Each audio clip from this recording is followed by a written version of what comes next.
a few house rules. To our participants, please use the chat feature to introduce yourself, where you're connecting from, and to talk to other attendees as we move along our event.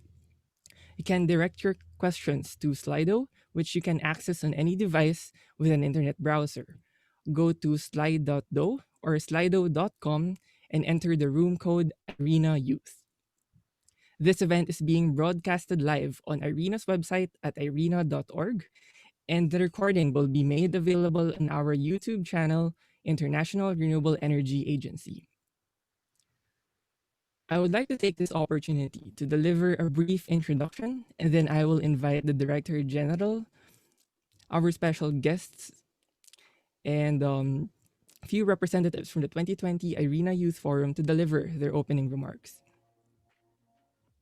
Director General Francesco La Camera, His Excellency Bashir Ismail O. Drago, fellow youth, ladies and gentlemen. Despite the inability to meet physically this year as we might have hoped to, it is encouraging that the virtual nature of this meeting has enabled us to meet in even greater numbers. Today, we are a representation of youths from every corner of the world, meeting to talk about renewables and how a just and inclusive energy transition is possible. Not even a pandemic is stopping us in building our renewable energy future. The global renewable energy industry is growing at a faster rate than ever before, creating more and more jobs throughout its supply chain that require a diverse range of skills and experiences. Many interested youth like ourselves are beginning to steadily benefit from the industry through employment, entrepreneurship, or the many other areas that are positively impacted by the effective adoption of renewable energy. Yet, despite the industry being considered progressive in many ways, renewable energy, like many other sectors, still appear to have a problem with inclusion. As some of us might have read in the forum briefing provided by IRENA, gender disparity in the renewable energy workforce remains consistent. The knowledge and technology gap between developing and developed nations continue to widen. 10% of the world's population are still lacking access to electricity, 50% of which is in sub-Saharan Africa. And all of these are happening as equity and equality are becoming more prevailing topics in conversations around the world. And so, against this background, our conversations today will be guided by the theme promoting an inclusive and just energy transition. Our goal today is to bring together youth voices, your voices, whichever part of the world you are representing, and make yourselves heard and be given a seat in the table as the new generation of decision makers. And in so doing, we hope that you will take away something: a new idea, a fresh perspective, a new strategy, something that you can apply to be more successful in your efforts to ensure that your communities, countries, and regions realize the full benefits of an inclusive and just energy transition, and also in the renewable energy industry. Now, it gives me great pleasure to invite the Director General of IRENA, Mr. Francesco La Camera, to provide some welcoming remarks. Director General, you have the floor. Thank you, Jasper. And I'm very pleased to welcome all of you to the second IRENA Youth Forum. And thank you, Jasper, to moderate this forum, and congratulations to be the winner of our video contest. So congratulations and thank you very much. I also wish to welcome the two young representatives from the first IRENA Youth Forum, Sharon from Kenya and Lydia from Spain, that will open the forum with me. Naturally, I wish to thank Minister Drago, Minister for Energy and Mining of Burkina Faso, that is with me here today. A special thank also to our discussant, Maria Niera, Director of Public Health and Environment at the World Health Organization, Dieter Jorgensen, Director for Energy at the European Commission, Kande Yunkela, Member of the Parliament from Sierra Leone, and Miguel Arias Cañete, former EU Commissioner for Climate Action and Energy. I feel your participation as a discussant to this forum as a sign of attention for the youth, for the young generation, also a sign of friendship to IRENA and to me personally. I'm sure that you will provide a great contribution and will enrich our discussion here today. As we gather virtually, as Jasper said, the health crisis continues to have devastating impacts on lives and livelihoods across the globe. It also brought to the fore the weakness and the fragility of our economic and energy system. And is sending a clear message that there is an urgent need, not just to build back better, but to build differently. For IRENA, the recovery needs to be an inflection point for energy. We need an energy system that fit for the 21st century, one that promotes resilience, development, and equality. A system that will be based on renewables and complemented by green hydrogen and bioenergy.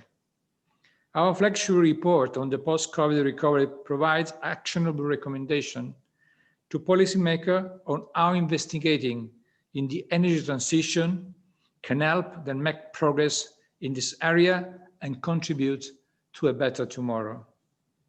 We must act today to ensure the world we leave to our children and grandchildren is prosperous, equitable, and sustainable. Youth across the world have been actively contributing to shifting the narrative on sustainability and climate action. You are using your voice to raise awareness and demand action, and you are being heard. Countries and business are increasingly shifting their priority and business model toward net zero. The energy transition offers immense opportunities. We must make sure that this transition is inclusive and its benefits, such as job creation, clean air, and new industrial development opportunities, are shared widely and equitably. For instance, 11.5 million are currently employed in the renewable energy sector, and this could grow 4 times up to 2050. More than 1/3 of this job will be occupied by women. While this is higher than in traditional energy employment, we do better. We have to do better. And we need to provide to young people the tools, skill, and support necessary so they can take their place as the renewable energy professionals, innovators, and leaders of the future. Transforming the global energy system is a massive undertaking. We need all hands on deck to do it in time, to avert the climate disaster and promote a resilient, just system. It is imperative that we listen to and empower young people, and IRENA has been intensifying its engagement to ensure that the global energy community benefits from your innovative ideas. Over the past year, IRENA held 2 virtual youth talks, building on the outcome of the inaugural IRENA Youth Forum at the 10th Assembly, January 2020. In June, we had around 400 young participants from all over the world who shared their perspective on the impact of the COVID-19 on the renewable energy sector. The second youth talk, held during IRENA Innovation Week in September 2020, brought together young entrepreneurs and innovators to discuss innovation in the energy transition space. We also hosted a youth video context, which demonstrates your passion and commitment to the energy transition, as well as your creative skills. We will continue to engage youth in IRENA's work to have your voices in shaping and disseminating the IRENA messages. We need you. I look forward to our discussion today and count on you in your journey to an energy system that empowers, enables, and does not harm our planet. Thank you for listening. I'm looking forward to our discussion here today. Thank you, and back to you, Jasper. Thank you, Director General, for your message and for your kind words. That's a strong statement. Build differently. I'm going to remember that.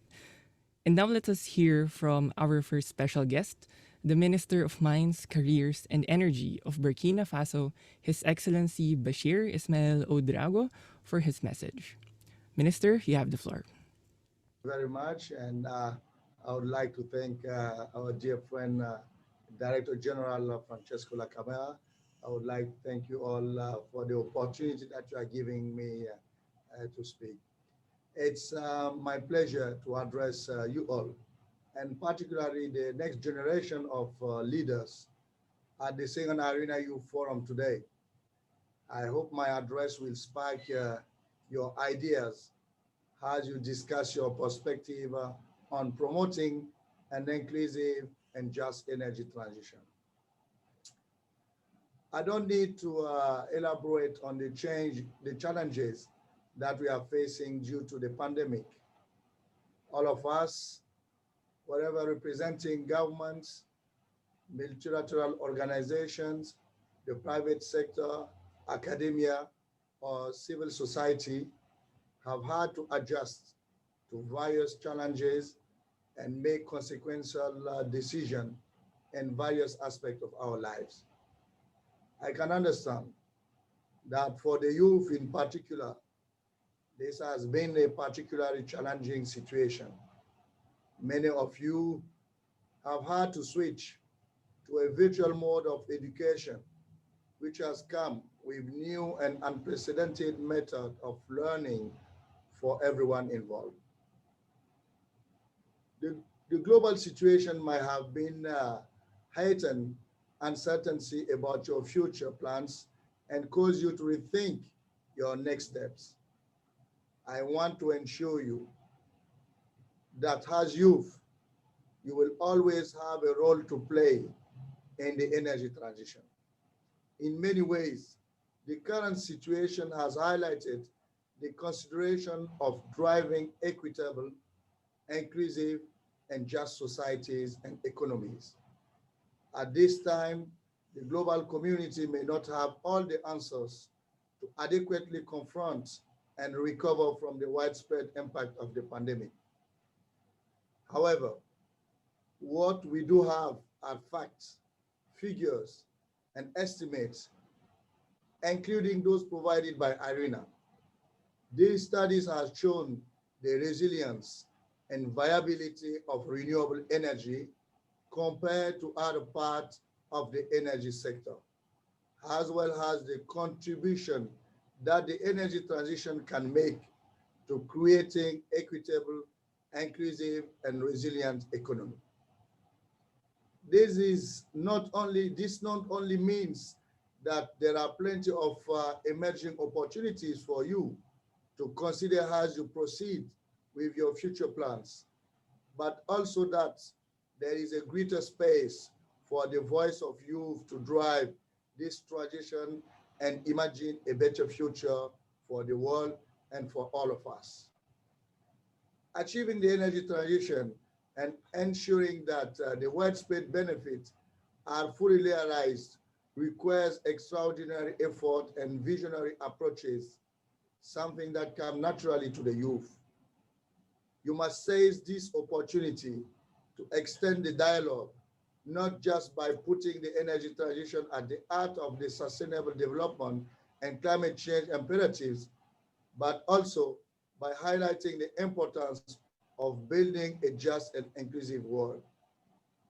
You, as young people, are the world's emerging leaders. But you must start today by harnessing the tools and opportunity that are presented to you or even that you create yourself. Your fresh perspective and innovative idea are of prime importance to the global community.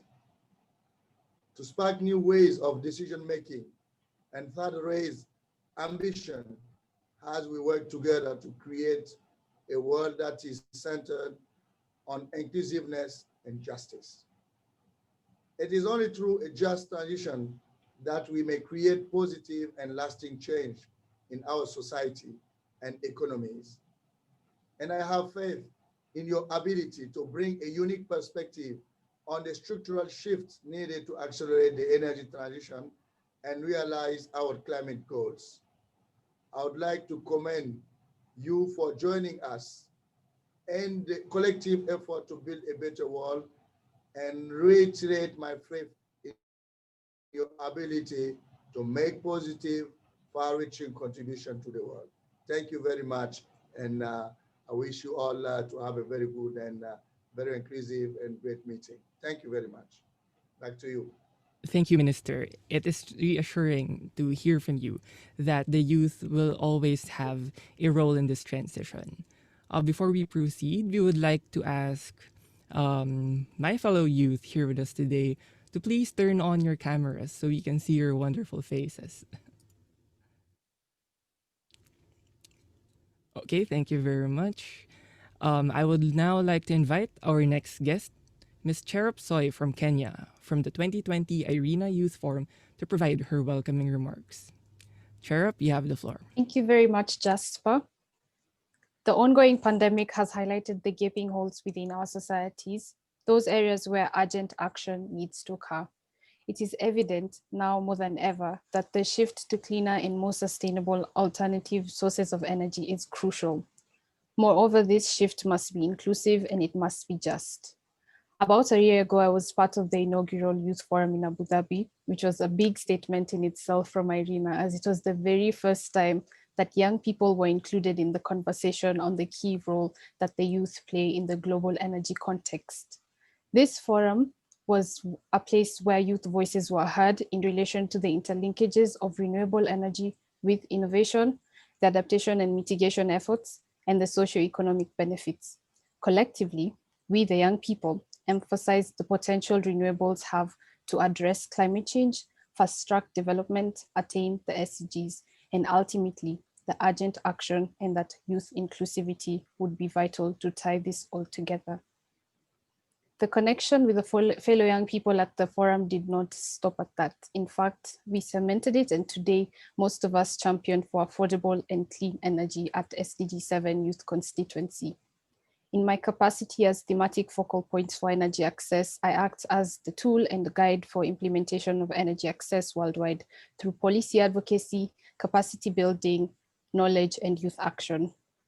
Meaningful youth engagement is one of our top priorities and has been underlined in the IRENA Youth Talk series on the impact of COVID-19 and the IRENA Innovation Week, as was covered by Director General Lacamera just now. Additionally, the Youth Sustainable Energy Hub is one of our projects that embodies this meaningful engagement, as it is the first of its kind global platform showcasing the work of the youth and the practitioners in the sustainable energy sector. Also, the IRENA Youth Forum also connected me to industry experts and global thought leaders in the renewable energy arena. My interaction with some of the government representatives from my country, Kenya, led to the commencement of my early career path, and these conversations gave me an upper hand in scoring a paid internship at the Kenyan Ministry of Energy. Today, I stand tall and I can proudly say that now I am part of the 32% women workforce in renewable energy sector, and I will advocate and strive for an increase of this number. This is a big win as a female and as a young person, especially from the global south. My call to action today to you, the youth, the policymakers, the industry leaders. What can you do to make this transition not only speedy, but also just and all-inclusive? Whatever that is, do it, consistent, and do not stop. And above all, be heard. Thank you. Thank you very much, Chair, for sharing with us your very interesting experience and big wins after the 2020 Youth Forum, and how you have taken advantage of the forum to pursue opportunities and set new goals for you, your community, and network. I'm sure that your message to the youth here today is strong and compelling. Do it, be consistent, and do not stop. With great pleasure, I now invite our next guest, who is also from the 2020 IRENA Youth Forum, Ms. Lydia Sanz Lozano from Spain, to share with us how the first edition of the IRENA Youth Forum has impacted her life. Lydia, the floor is yours. Thank you, Jasper. Dear Excellencies and fellow participants, firstly, it is my greatest pleasure to be standing here today delivering this speech, and I look forward to seeing this week's empowering outcomes arising from a forum which aims to connect past, present, and future participants and high-level government officials. My name is Lydia Sanz Lozano. I am 18 years old, originally from Spain, but I now live in the United Arab Emirates. Last year, I was privileged to be a part of this revolutionary youth movement known as the inaugural IRENA Youth Forum. Being an active participant in this platform for change allowed me to discover something which I was truly passionate about, the acceleration of renewable energy. And I know this week's working groups have ignited the same undeniable drive within each and every one of you to create a better future for tomorrow. Living in the uncertainty of today can be challenging, but as the young voices of our community, I know that we have the ability to persevere with positivity and hope in all that we do, always united as one powerful voice. And that is what it means to be a part of the IRENA Youth Forum. It means working with young, like-minded people, all working for one main goal with the constant support and guidance of a striving organization such as IRENA. Attending IRENA's youth forums are a once-in-a-lifetime opportunity. Being able to listen to a wide range of different perspectives from young people and high-level participants is an amazing way to explore the power of renewables and create a voice advocating for greater green energy views. Having a dedicated platform is allowing us to connect and remain in contact after many years and passing that generation's knowledge on towards us. Last year, I was privileged to be selected as the youth representative, and my speech at the opening ceremony of the assembly last year was a product of all our determination and passion into shaping a better tomorrow. But the importance of attending an IRENA Youth Forum also lies in what happens next at the end of our panel discussions today. It lies in what you do next. And I know that each and every one of you has the potential to find solutions to solve our society's greatest problems, but only if we continue to be determined and united. And that is what this platform is striving to do, keeping us connected as we continue to pass on through generations of participants. For me, this meant that I saw the IRENA Youth Forum as an opportunity to inspire and engage my community by raising awareness of what renewables can do through informative videos and assemblies, whilst continuing to be engaged in IRENA's youth talks and video competitions. Moreover, inspired by the fruitful discussions of what was covered, I undertook an academic project in which I looked at how renewables can help to meet key macroeconomic objectives in the UAE, whilst promising economic prosperity and sustainable environments in the long run. We are the future generations, and we must strive to improve our planet for everyone that lives in it. Renewable energy presents itself as a solution to overcome our greatest obstacles, and we are the ones that need to use it to meet key sustainable development goals, ranging from economic poverty, social inequality, poor access to education and healthcare. Renewables are the key, and we need to harness their power to make the utopia of a sustainable future a reality for all. And our participation today marks the start of this challenging yet very important moment.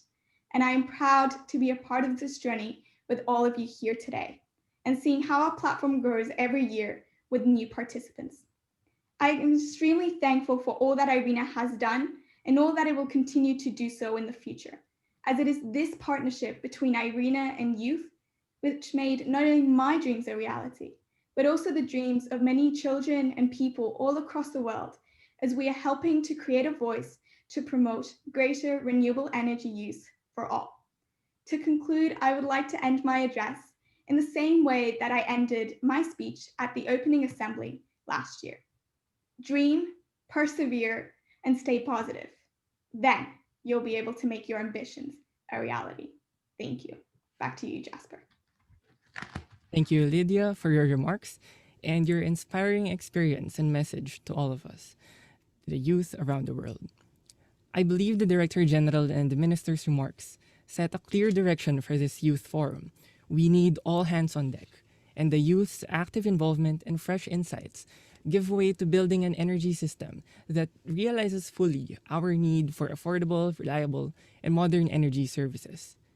As the Director General puts it, an energy system for the 21st century. I am excited to learn with you the many ways we can contribute to this just and inclusive energy transition throughout this forum. Also, I am completely with Lydia and Cherub in acknowledging the meaningful role of IRENA for the opportunities they are presenting to us youth in various engagement, especially in this space, the Youth Forum, that precedes the IRENA Assembly. And, like Lydia, you can be the next rapporteur to the 11th IRENA Assembly happening next week, reporting on the outcomes of today's event. We will now swiftly move into the town hall session, where youth will have the opportunity to interact and share experiences and ideas with high-level representatives from the IRENA membership, as well as from other intergovernmental organizations and stakeholders. But before that, it is my pleasure to launch a video that has been created by IRENA with all submissions received at the IRENA Youth Video Contest launched last June to encourage young people to voice their opinion on social media under the theme Renewable Energy in the Time of COVID-19, Youth Actions for Recovery. Let's all watch the video.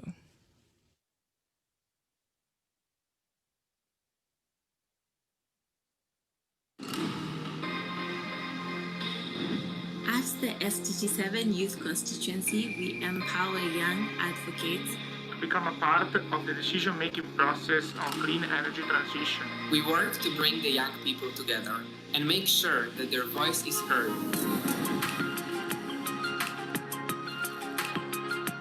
COVID-19 stopped the world. We saw how the pandemic exposed weaknesses of several countries. All sectors are affected, including renewable energy. Enquanto o mundo inteiro estava no pause, foi o nosso papel pisar no acelerador. This is an opportunity. If we started today, imagine what we could do in 6 months.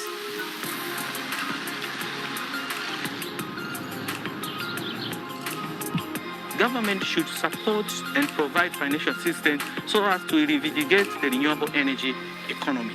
Now, as governments struggle to revamp their economy, it's important that we focus on coming out stronger. No poder da energia do jovem para transformar o setor energético. Because renewable energy provides clean, reliable, and resilient power supplies.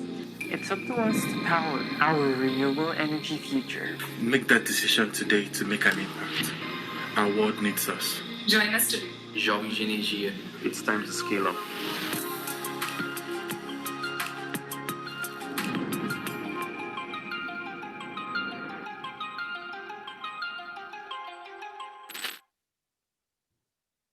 Wow, I can't stop smiling. And it's not just because I saw my face in the video, but because it was that good.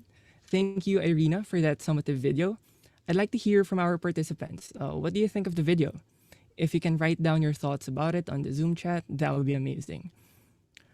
A little backstory, when I joined the video contest back in July, I was also watching everyone else's videos, and it was very energizing to see youth from all different backgrounds, raising their voices, different contexts, but all sending the same message.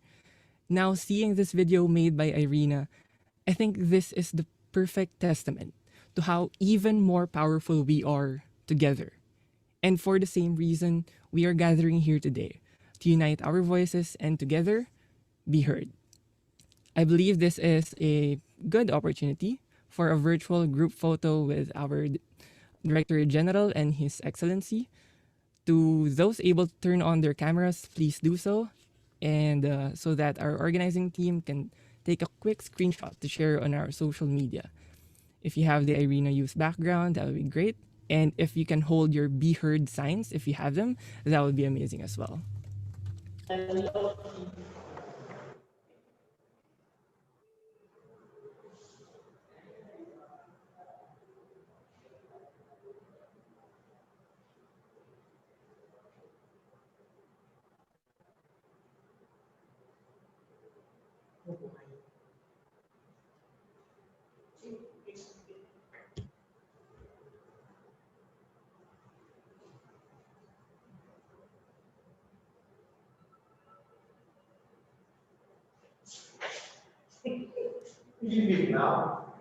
To our secretariat, can you let us know if the photos has been taken?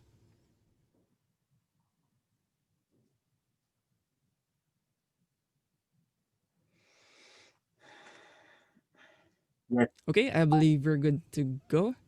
Yes. Is that right? Yes. Okay, sounds good. Thank you, everyone. So ideally, we would be having a photo with all our participants, but hopefully there will be a chance for that next time.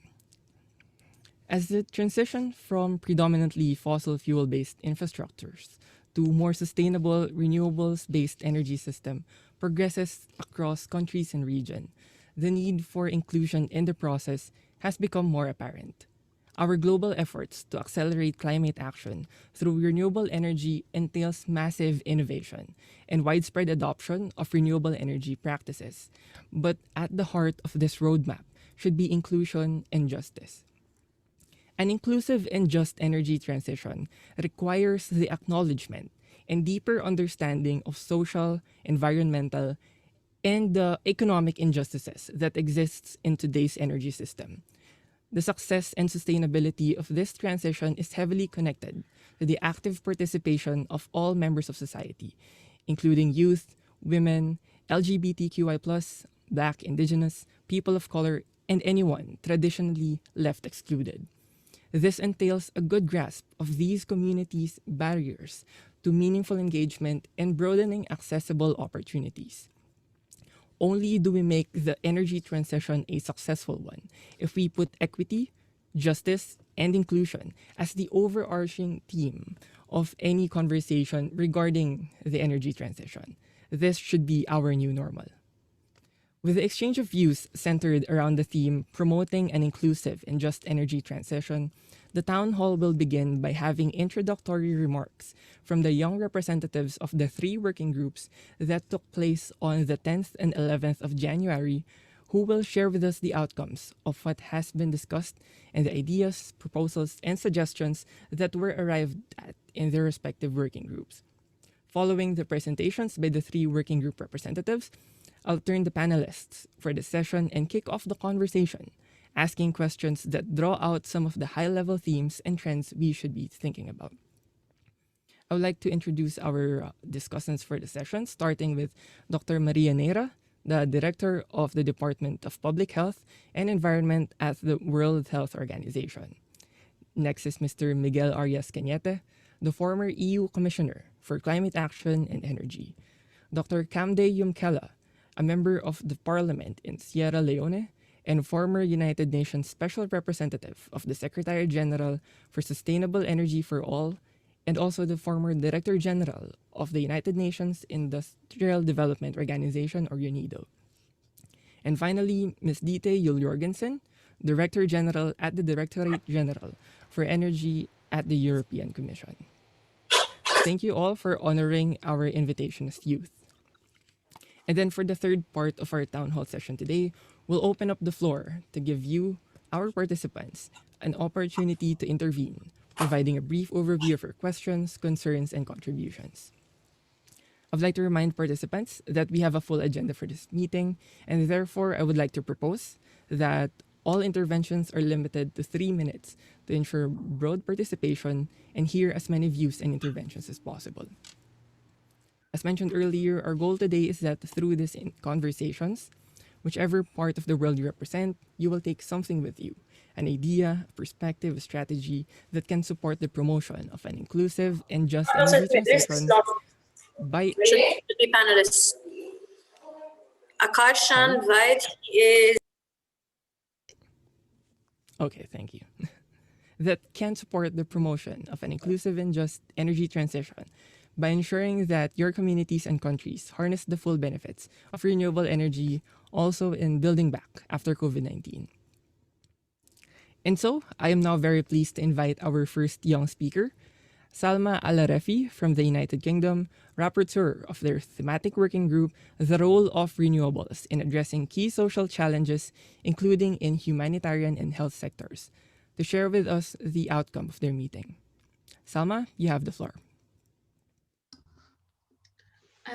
Thank you very much for allowing me this opportunity. Dear Director General and respected panelists and future leaders, I'm summarizing on the work and discussion carried by Working Group 1 on the role of renewables in addressing social challenges.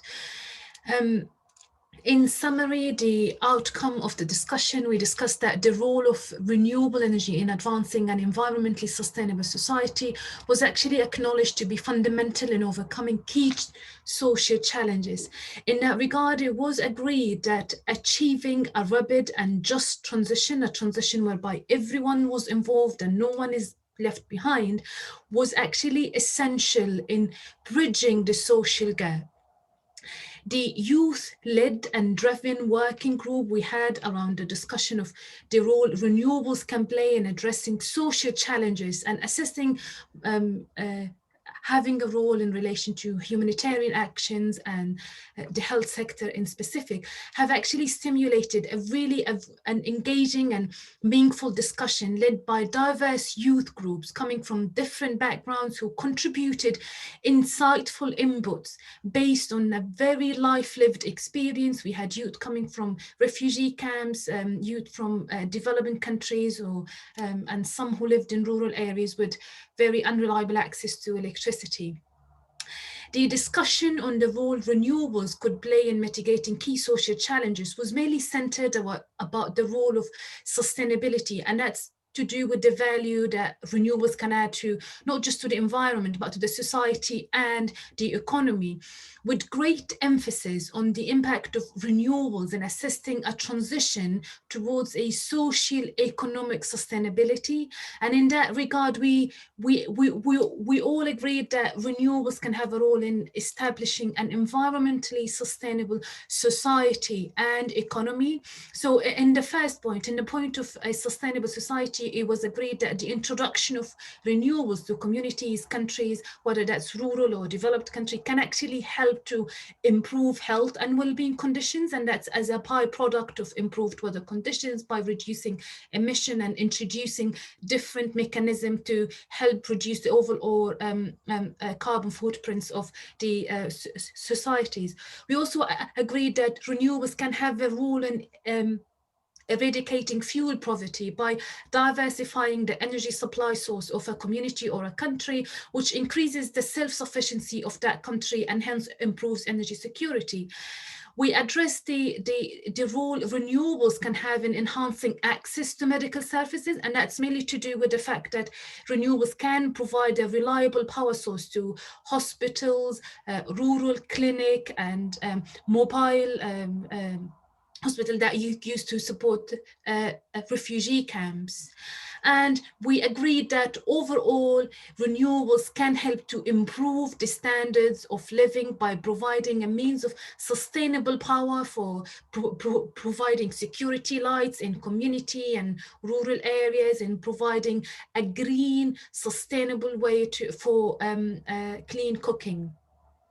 Similarly, we also agreed that as a byproduct, the introduction of renewable systems can help to develop a sustainable economy, and mainly by the creation of green jobs, jobs that will allow an opportunity to meet the youth development needs, and that's the needs of all of us, while ensuring that we still preserve the environment and help to develop an economy that's resilient to climate change, which will in turn help to improve community cohesion, as well as safety. So overall, we agreed that the IRENA can have a key role in supporting the youth and accelerating the involvement of youth with the development of this socially sustainable societies by mainly by providing and encouraging behavioral changes so that the youth can have an accessible access to sustainability education, and mainly by empowering the youth of societies with the knowledge and skill sets that they require to lead the transitions of their society and to sustain that transition, so we can all contribute to the movement and have a key role in that, but also help to sustain the transitions of our own communities. And I think the message of sustainability education was clearly echoed throughout the working groups of the day. So thank you so much for allowing me this opportunity. Thank you, Salma. You used up your time very efficiently. I was about to tell you to wrap up, so that was good. Thank you. I would now like to invite Vrinda Das from India to deliver her speech about the outcomes of the thematic working group Creating Opportunities for Youth in the Energy Transition by Addressing Challenges Related to Gender Equality, Job Creation, and Education. Vrinda, you have the floor. Hi, my name is Vrinda Das. I'm from India and I'm 17 years old. And this year was interesting because the circumstances of the second IRENA Youth Forum were wholly unique. The unprecedented times that we are living in, this period of history that we are living in, will be marked not only by its challenges, but also by the initiatives of the youth. And through the course of this year, we have seen the youth raising their voice and demanding changes in key areas of human development, ranging from social equality to environmental protection, all encapsulated by the theme of this year's conference, promoting a just and inclusive energy transition. As young people, we finally got a platform that gives us a voice, encourages dialogue, and teaches us not to ponder upon what to do in the future, but rather what to change. It gave us the opportunity to make a case for the future and the importance of renewable energy in our lifetime and the lifetimes to come. Participants were given the opportunity to share their ideas for the development of renewable energy, both within our communities and worldwide, while taking into account the social circumstances that might limit this access. In our working group, which I'm so grateful to have been a part of, we discussed creating opportunities for youth in the energy transition by addressing key challenges related to gender equality, job creation, and education. In this discussion, we essentially looked at three main questions. What are the opportunities for the youth in the energy transition? What are the barriers to providing opportunities to marginalized groups? And how can they be overcome? And what roles can governments play in creating meaningful opportunities for the youth? Amidst these discussions, we, the youth, identified these key outcomes and messages. The first was of innovation, education, and work experience. We believe that this is key to creating opportunities for youth to get involved in a global campaign towards renewable energy. Innovation challenges young people to begin to ask themselves what problems they are most passionate about solving and empowers them to start developing new ways of addressing that problem through technology and other means. Education allows for the youth to understand the importance of shifting towards a future that relies more heavily on renewable sources of energy and the importance of the work of this sector, something the group believed should be a compulsory part of modern education. And lastly, work experience would allow the youth to be hands-on with such projects and develop skills through long-term internships as early as in high school, benefiting the global program in the long run. We also realized that inclusion within this industry is an important part of the discussion. We came to the conclusion that personal identity should not supersede merit or potential merit. To ensure this, we agreed that systemic changes were necessary, from access to primary levels of education to other windows of opportunity. We believe that the renewable energy sector is a beacon of the future, holding this inclusion as an important axiom of it. We believe that this could be achieved through merit-only or identity-blind recruitment strategies and specific quotas, including ones targeted to the youth, to ensure that opportunities are equally distributed. Thirdly, We believe that the global definition for being marginalized varies from country to country and from situation to situation. However, at the end of the day, it is our prerogative to ensure that the energy transition is accessible to all communities through education and factors such as price and the spread of greater awareness and tolerance. In most developing countries, the economically marginalized will be the most impacted by this change. We believe that it is important to recognize the world dynamics that create marginalized communities in the first place, so that we can take steps through the energy transition to ensure that one day the concept of a marginalized community is obsolete. Lastly, as the youth and as the present and future electorate, we extend an open call to all governments. We extend the call to create more opportunities for the youth by investing in the youth, by letting the youth have a louder voice in matters of global concern and, frankly, survival, by empowering the youth with education and experience that is holistic and provided to them irrespective of their caste, creed, religion, or economic status. We extend a call of trust in the youth and belief in the fact that it is up to us to change the future, and we will. In conclusion, this opportunity has allowed for us to create a network of socially aware and responsible youth wanting to change the course of our future. We call upon IRENA to help us in this mission while accepting our help and continuing to engage with us in our quest towards a better future. As my school motto says, dare to dream and learn to excel. We dare to dream of a better future and are not scared of taking every opportunity in our way to learn how to excel at making that dream come true. Thank you. Thank you, Vrinda. We will move on quickly to our third working group.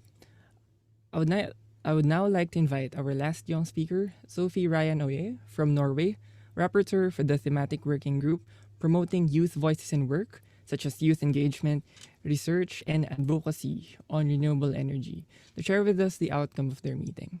Sophie, you have the floor. Thank you, Jasper. So like you said, the working group 3 focuses on, or we were talking about promoting youth voices and work such as community engagement, research, and advocacy on renewable energy. What we really believe that the increased youth engagement is one of the critical pushes for an accelerated energy transition that is clean and just. And like a lot of the lessons that we learned from the different mobilizations of youth in 2020 and 2019 is that youth globally are very conscious about social justice, about racism, about climate change, and how these issues are interlinked. And that these issues are more prominently cared for amongst youth than other generations. So for us, it's critical to engage youth, and we see that IRENA ought to engage the youth to ensure this transition. But the results that we had of our polls that we conducted in our workshop, they indicate that neither public nor private sectors adequately support green youth-led initiatives or represent youth in their top management levels. So we believe that the youth in the renewable energy sector is hindered by a lack of mainly 3 things, which is funding access, secondly, technical capacities, and thirdly, education or training. So these are these are central gaps to fill if we want to increase participation. We also came up with a lot of different recommendations that we can group into 5 central recommendations that are central for this. First is education. Second, investing. 3, connecting. 4, consulting. And 5, empowering and encouraging youth. So first, the first point, educating. So we think that educating youth on climate challenges and solutions, in particular in technology, is very critical. For example, we see that IRENA could organize workshops or help in developing a curriculum that teaches about clean energy transition and introduce it to different countries. Investing in innovation, number 2. and R&D by youth. We see that opportunities for IRENA and private and public sectors particularly lie in, as I said, amplifying green youth-led initiatives by providing, for instance, capacity building for youth in the form of training, mentorship, and or startup incubation or acceleration programs. In addition, these sectors can attract young entrepreneurs by organizing a call for proposals, like an innovation idea, energy clubs, young energy awards, climate hackathons, etc.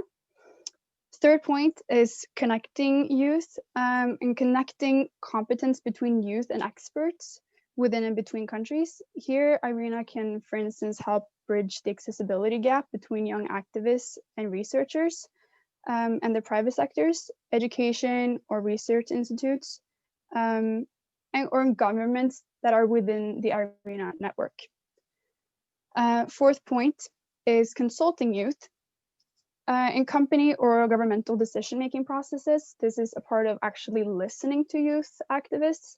And here, IRENA can encourage the inclusion of youth in decision-making and policy-making, and increase the number, for instance, of entry-level positions in governments to give youth more opportunities. Fifth, lastly, we also believe that empowering and encouraging activists through funding their projects or connecting them to policymakers is very essential just going from supporting them, but actually making sure that it's actually implemented in policy. Here, for instance, we had a suggestion that IRENA Youth can create an IRENA Youth online forum to ensure that youth connect year-round with each other, where they can share experiences and knowledge about climate and energy issues in their activism. So this would facilitate youth to stay connected and learn from each other's experiences.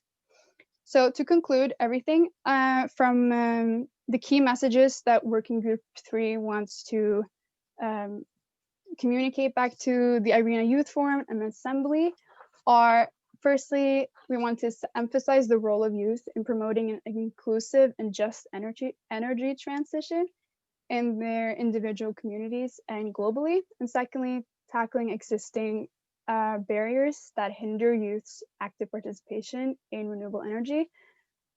These gaps were finance, tech capacities, and education. And we have 5 different ways to, 5 recommendations, which is educating, investing in, connecting, consulting, and empowering youth. So that's all we have from us. So thank you. Thank you, Sophie, for those 5 points. And so this completes the reports from the thematic working groups. We are seeing that there are a lot of discussion points we can tackle with our high-level participants in the panel. And so I now directly turn to our panelists to begin the discussion. Panelists and working group rapporteurs, if you're ready, can we get a thumbs up on camera? Yes? Okay, that sounds perfect. Okay. First of all, I'd like to manifest how honored I am to be sharing this virtual space with you. To start our discussions, I'd like to pose the following question to Ms. Dite Juel-Jorgensen. And if anyone in our panel wishes to chime in to the discussion, please use the raise hand function on Zoom so I can acknowledge you. Ms. Juel-Jorgensen, how could the energy transition be inclusive and just, ensuring that all members of our societies, especially marginalized communities, women and children, benefit from a renewable energy future? Thank you very much, Jasper. Thank you very much to the IRENA Youth Forum for inviting me here today. And thank you very much to Salma, Rinda, and Sophie for the excellent debrief from your discussions, which sound as if you've had really rich and interesting discussion in each of your groups.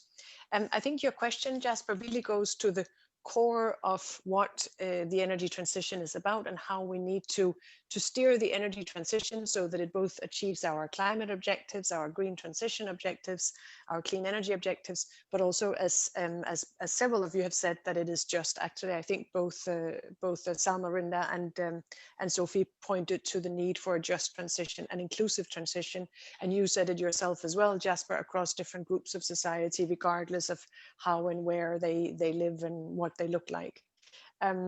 So if I may divide my answer into two short parts, one is a European and the other one is global. First of all, within the European Union, I work for the European Union and lead on energy policy within our administration. What we have done is to establish a program for a just transition and financing for just transition, where we have identified the regions within Europe that will be most affected by the clean energy transition.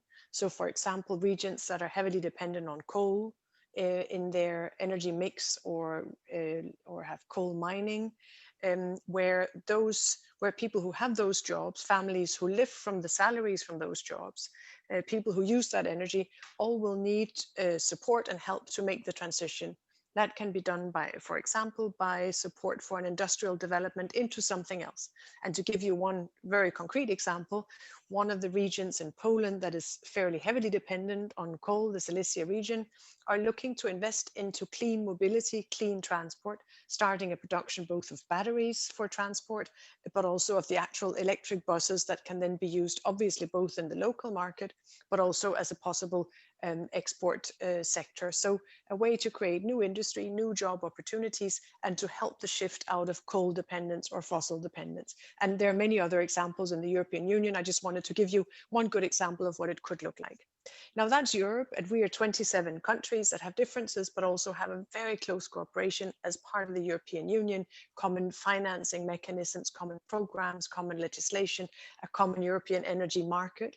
And so that's obviously easier within that group than if you look at it at global level, where I think some of the challenges are sometimes bigger, or at least there are bigger differences. And I think some of you have mentioned, and I think that was you, Salma, in talking about renewable energy, the role of renewable energy. You mentioned also the need for local energy sources. And I think it's a really good example of another aspect of just transition, where, for example, small villages that are far away from the grid, far away from energy production in a classical sense, can still benefit from renewable energy for clean cooking in a village. You can find off-grid solutions, and that's where renewable energy offers a very good instrument to do that. Local photovoltaic, for example, for refugee camps, for small villages, for off-grid solutions where that is needed. So there, I think the energy production, the energy generation can be part of the solution for the transition to be just, in that people, local communities need the energy in order to make the transition. So the two, in a way, the transition becomes also the fairness and the opportunities that are created by that. Then I think we have, and this is then my last point, and I think we have a common global both opportunity, but also commitment and responsibility to look at how can we help those parts of the world, how can we best work together to share experiences, to find solutions for different parts of the world where the energy transition is particularly challenging, and where we need to do more to help both local communities, but also to share experience and learn from each other. So my hope is that some of the things we are doing in Europe and some of the lessons we have learned over the last years and that we will learn in future, that some of that can also benefit other countries, that others may see an interest in trying to apply similar approaches. So I think for like this, discussions working together is a very important part of a just transition as well. Thank you. Those are very concrete examples, especially in Poland. And your two-part answer is very succinct. I really have nothing to add. Thank you, Ms. Dite. And talking about marginalized communities from the previous questions, I noticed that we're seeing this disparity between disparity being exacerbated when it comes to access not just to energy, but especially to healthcare services, especially in this time of COVID-19. With that, I'd like to ask Dr. Neira, what are the desired impacts of the energy transition on the health sector? And how is the WHO taking part in this transition? Thank you, Jasper, and thank you all the panelists, Francesco La Camera. I know it's a pleasure to be here. Definitely, I think it's extremely important to understand the strong connections, the strong linkages between energy and health. If we take the right decisions, the right speed, and the right scale on energy decisions, our health will benefit enormously. While we keep what we are doing now, our health is suffering enormously as well. Let me tell you that when I was your age, or probably a little bit older than you already, I went to refugee camps where I was working on healthcare facilities without electricity. For me, that was a shock. And that was years ago. Unfortunately, even today, according to a recent study done by WHO, we took 42 countries in Africa, and we realized that 60% of them, the healthcare facilities, they do not have reliable access to electricity during their working hours. Can you imagine working on I suppose that some of you will be medical doctors or nurses, or will be dedicated, or even ventilation that you will need on a healthcare facility. You need electricity to at least have a refrigerator to keep a vaccine, or to perform a medical intervention, to ventilate, to cool, to heat the healthcare facility. And today we do not have reliable sources of energy, electrification at the healthcare facility. So these decentralized solutions, renewable energy, solar panels, will provide a very good results on ensuring this very much needed access to clean sources of energy at the healthcare facilities. This will be already a very, very big impact on our health. The second one, and probably the most important, is that at the moment we are talking, almost half of the world population is still relying on very dirty and not necessary modern sources of energy. At the contrary, they are cooking, lightening, or heating their houses with fuels that are very dirty for our lungs, for our bloodstream, from our brain, they go everywhere, that pollution generated by the combustion of those fossil fuels and other fuels that are certainly not the ones we would like to promote. And this is responsible for the whole air pollution that we are breathing today, is responsible for 7 million premature deaths. 7 million premature deaths. So I think we need to make sure that if we do not accelerate this quick, healthy energy transition, our health will be suffering a lot. And now with the pandemic, and you are the generation that has been very much shaken by this pandemic, we realize even more how vulnerable we are if we do not take certain pillars that will reinforce our health, and access to clean energy is one of them. Renewable can change completely the way we generate our electricity, and therefore the way we will reduce air pollution that is now killing us. I mean, fossil fuels are literally killing us at the moment. So when the European Commission talk about the new Green Deal, for us, they are talking about the new Green Deal for health, because all of that is about improving health. The question is, and this is for your generation as youth, you have to be sure that you have your ambition very, very high, because this transition needs to be very quick and a very big scale. So I have 3 requests for you, please. Fix the problem of electrification of healthcare facilities. Help fix it, raising awareness about the importance of that. Second, make sure that we ensure this quick and healthy energy transition. And third, please help us to lead the positive revolution that we need on energy, because our health really depends very much. WHO is working with other partners, and I'm happy that Kante Junkela is present as well and can tell you even more. We have created, and IRENA is of course part of this as well, the Health and Energy Platform for Action, the HEPA. And of course, youth are very much invited. You need to, as I say, contribute to this healthy revolution, because our health is very much dependent on which sources of energy we are using. And the moment we will move and transition to these clean sources of energy, renewable sources of energy, our health will be benefiting enormously. So fix lead the revolution and make the transition that is needed, and do it for your health. Thank you. And that's what I'm doing. Thank you, Dr. Nera. That is a big request. And I am very happy to hear from you that you're also counting on the youth to create these massive changes that we need in the future. Because we as youth also really want to have our space in this transition. And it's perfect that you went into the case of refugee camps in Africa. And what you said about air pollution very much aligns with Salma's talking points with the Working Group 1. But I'm also hoping that Dr. Yamkela can chime in on this conversation of health, especially in the context of developing countries. Dr. Yamkela, how important is access to electricity or energy in general in healthcare facilities in developing countries rather? Thank you very much. I'm pleased to be with you again. I was with you last year facilitating one of your sessions at the Youth Summit.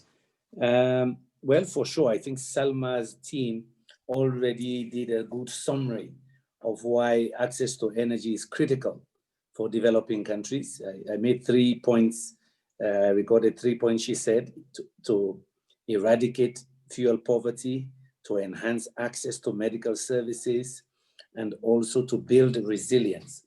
For all of those reasons and some more that she raised, you need access to energy, but it is particularly important in health services and also preventing disease. We have found already a strong correlation between high maternal mortality and infant mortality in a number of developing countries because of lack of access to basic lighting in rural health facilities. And it is very usual that babies are delivered in the evenings. And so in my country and other countries, one key cause is lack of basic lighting, but you can even expand it, lack of adequate energy services within that healthcare facilities. So there's hemorrhaging. You can't store the blood because you don't have refrigeration.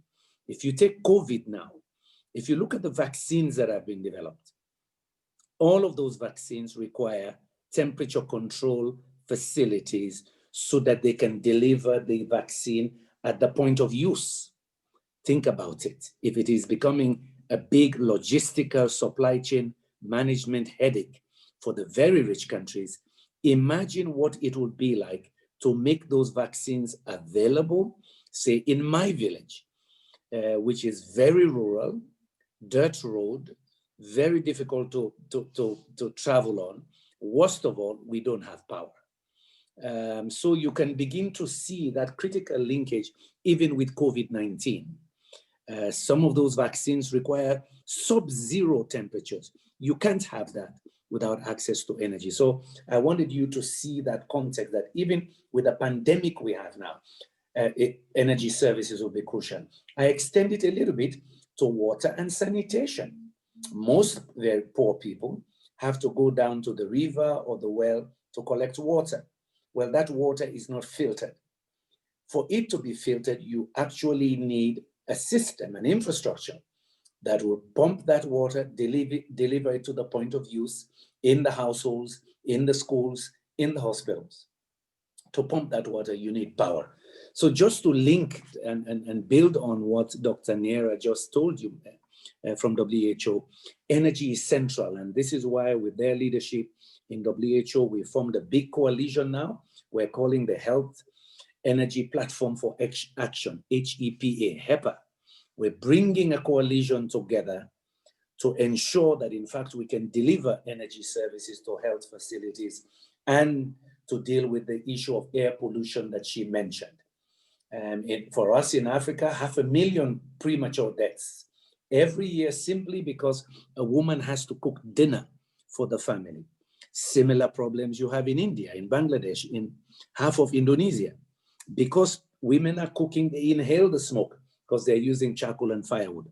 This is not to talk about the air pollution outside that Dr. Nera was mentioning in the places like Delhi, in Beijing, and other countries, which is becoming a big problem. And as she mentioned, you combine these two problems of air pollution, you already have 7 million premature deaths. So you begin to see how central energy services are to basic healthcare, to clean water and sanitation in schools, in hospitals and households. And the final one, production. What I didn't hear any of you say in your working groups was this whole issue of economic development and entrepreneurship. You need energy badly. For most countries, in fact, for all countries around the world, once you harvest agricultural products, to get it in the supermarkets, to get it in the basic markets in poor countries, you need energy services along that supply chain, okay? In what we call value addition. All those stages to bring that food to market require some kind of an energy solution. So you begin to see again, energy for economic development, energy for jobs. I know Selma mentioned that a little bit, but I hope again, if Dr. Niera gave you some assignment, I would want you the next time to talk about energy entrepreneurship, because I see possibilities for you. Your generation has possibilities. The renewable energy technologies are known. What we need now are creative solutions to use those renewable energy technologies to bring the services to communities, to bring the services to even rich countries where, in fact, they can easily switch to renewable energy.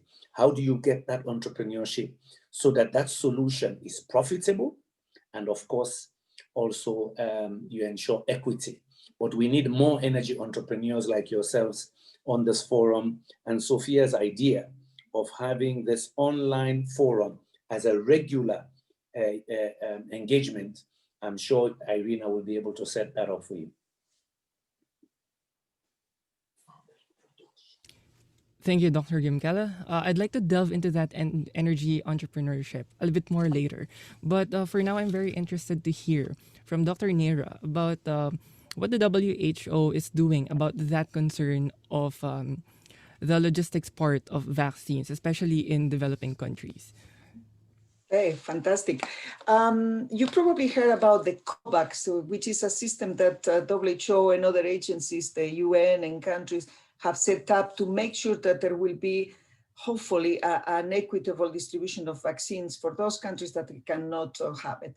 Our idea is that now that there will be such a massive need for refrigeration of vaccines, the ideal would be take advantage of promote as well at the same time the use of renewable sources of energy, solar panels, for instance, for those countries that they don't have another way. So if we can align the need for vaccines, the need for refrigeration of the vaccine, the need for a very strong logistic, by at the same time that we promote the use of this particular vaccine for the COVID-19, making sure that the healthcare facilities will gain at the same time access to electrification for the healthcare facilities from clean sources of energy. So in that sense, it's not only COVAX that is looking at vaccines that other countries will donate or facilitate prices, or making sure that there will be access for less developed countries that they cannot pay the prices that the vaccines represent now. They don't have the logistics, and we have this other parallel agenda on the electrification of the healthcare facilities, which is a very nice project that we are doing together, WHO and IRENA, on making sure that with the solar panels that are now used for maintaining a vaccine, if we increase the capacity of that solar panel, we can maybe provide electrification for the whole healthcare facility. Happy to provide more details on parallel, and even linking you to the project itself, because I think this is fascinating and makes a lot of sense, good sense.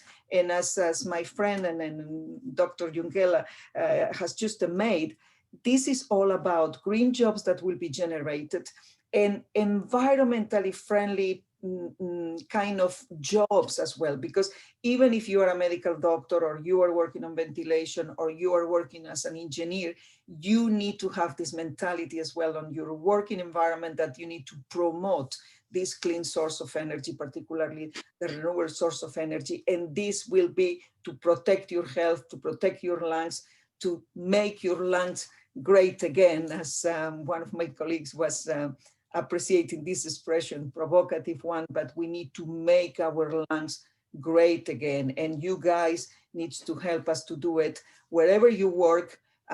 think about that anytime you breathe, you are breathing something which is damaging your health at the moment. And if we ensure a quick transition to clean sources of energy, this is going to change completely, and we can contribute to reduce the 7 million premature deaths that are occurring every year. The quickest you do it, the better. If we accelerate this, we can start reducing deaths and seeing it and sell it as a positive message to our policymakers, to our governments, and those who need to ensure this transition. So remember always, health can be this very motivating argument to accelerate all of this healthy transition and this positive revolution. We need to be more revolutionary and don't accept those 7 million premature deaths every year. And this is an additional reason why we need to move this agenda quicker, better, and on a bigger scale and with more ambition.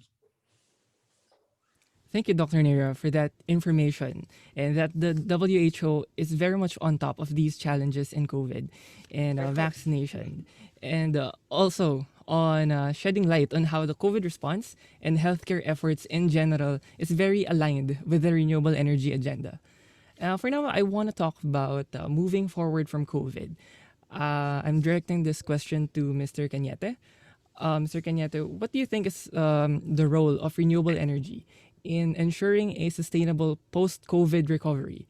And how can this recovery be carried out in a just and equitable way?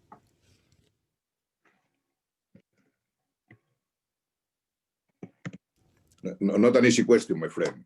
And I want to congratulate all of you for your good interventions. Probably we don't acknowledge the challenges we are going through now in these days, because we are facing many things at the same time. We are facing a global pandemic, we have spoken about it, but at the same time, global warming keeps accelerating. We are already on 1.1 degrees over pre-industrial levels. And that means that we have to change the economic patterns, and we have to engage in an irreversible energy transition. And that transition has to be based on clean energies. For sure, in clean energies, the uptake of renewables is now a permanent trend, and we are going to see how that we will produce electricity in very high percentages with renewables, and renewables will be all over the place.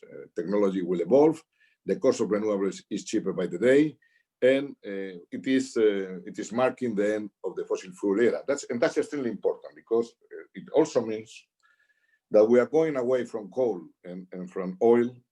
It's going to be phased down, slow down, and eventually disappear coal, gas, and other fossil fuels, and we will have clean sources of energy. But that is very positive, because we will go, as Maria has said, for better air quality, and less premature deaths, and available energy all over the places, affordable, sustainable, and clean energy. But on the other side, we have to remember that there are countries in this moment and areas which are highly dependent on the production of coal and other fossil fuels. And the financial, technical, and human means for a just transition, especially in countries and communities that are highly reliant on these fossil resources for income, must be also a global priority. So we have to look after those countries, those regions, and those areas that have to stop producing energy, or producing the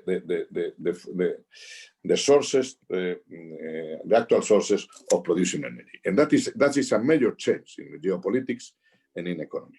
But at the same time, within each country, the same problems will happen in other sectors. Imagine the automobile sector. If we go for electric, for hydrogen, the combustion engine disappears, and all the technologies and all the capacities needed for producing those kinds of vehicles. So there will have to be a skill revolution, and that the young people is in the middle of it, because the skills we have now are not useful for the energies of the future and the technologies of the future. So governments have a responsibility to reorient their educational systems and the skill trainings in the right direction, but young people also have to be involved, making the choices for the future in the right direction. So it's pretty complicated to make a just transition.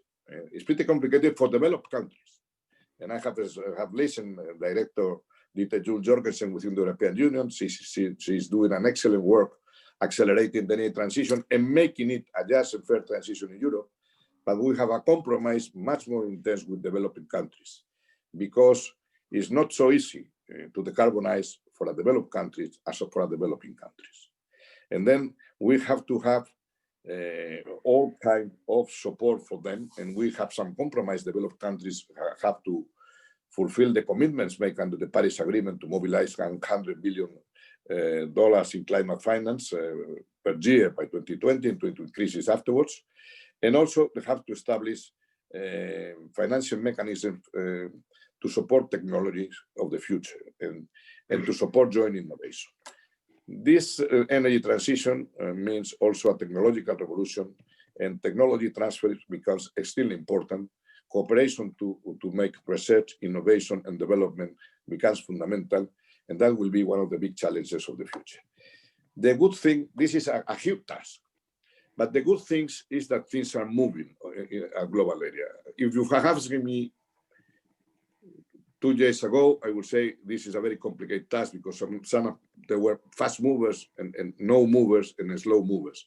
But just the last year, and even with the COVID, we have listened, but we have heard many governments compromising to become carbon neutral by 2050.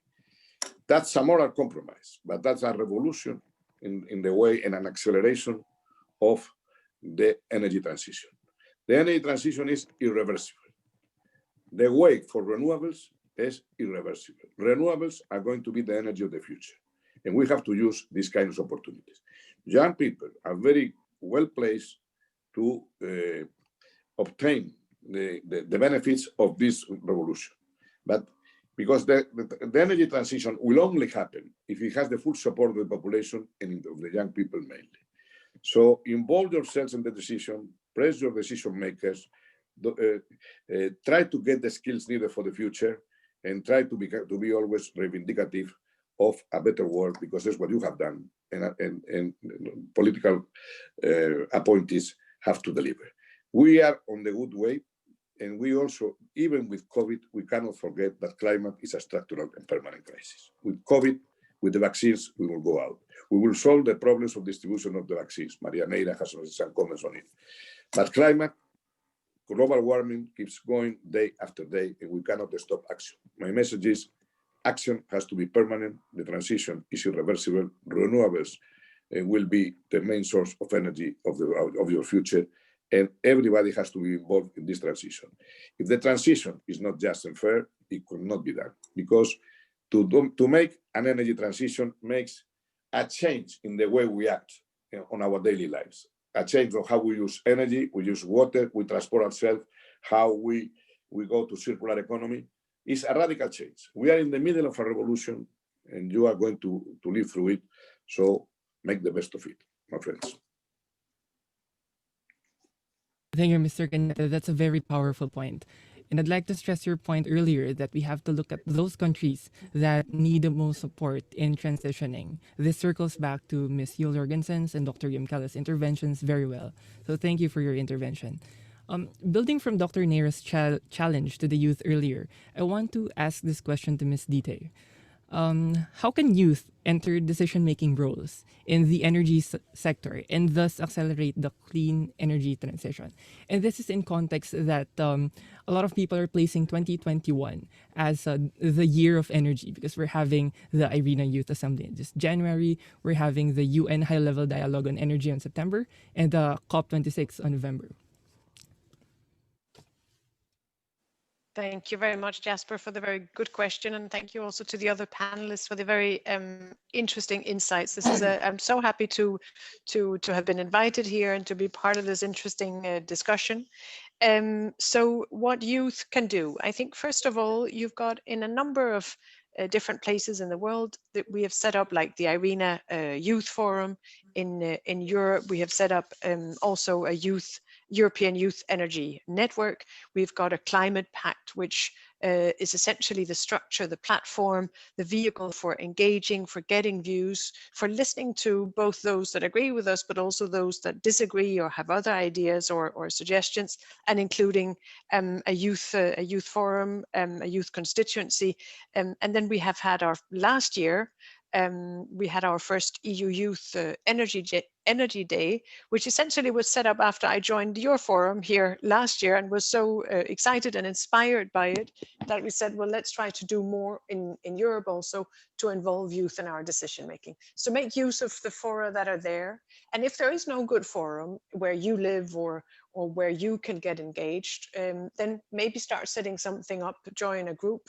It's difficult to do something as one person, but if 5 times one person become a group of 5 in different places, then you already have a group and you have your own forum and you can try to influence things. The third point I would make is be involved also in the relevant political processes where that is possible, in elections and discussions. Make your voice heard, because only when your voices are heard can you help influence things. To give you again a European example, we had the election for the European Parliament 1.5 years ago, and the election to the European Parliament came out with a very clear message to European leaders and to Europeans that we need to do more about the climate, we need to step up our efforts, and that really led us to agreeing on a goal for climate neutrality in 2050, and now an ambitious target for 2030 in Europe. So the democracy, the democratic processes, the governance processes, wherever you are, matter. And so I hope there will be opportunities there. Then, as some of you have mentioned, I think that was you, Sophie, in your debrief, but also you, Rinna, in your debrief, was the importance of education, of information, of innovation, and making use of education system and make sure that there's access for everyone, but also that the education system can help prepare you for the changes of the future that are necessary and help make you drivers of these changes through education, through knowledge sharing. And then, of course, in a professional sense, now I can't remember who said it, but the green energy transition is also a transition that brings jobs and growth and competitiveness and opportunities, both in an economic sense for our economies, but also for with the challenges, by the way, I don't want to downplay the challenges of the transition for those parts of the world or regions that are either dependent on fossil fuel or don't have energy access. But on the whole, at global level, it creates opportunities. And I think what you will see in the labor market you enter is that there should be more job opportunities in renewable energy in particular, but also in related sectors, energy efficiency sectors, and other sectors that can be part of the circular economy and part of the green energy transition. And so also in a professional sense, there's a possibility to contribute, to innovate, to help create the changes that you are helping to drive and identify, but also the changes that are very much needed for all of us to address climate change together with other global challenges. Thank you. Thank you, Ms. Dieting. Oh, we know that you have an important meeting in a bit, and so those are very succinct, sort of concluding remarks on your part. And so, in behalf of IRENA, I would like to thank you for your participation and involvement in this youth forum. Do you have any final interventions for our audience today?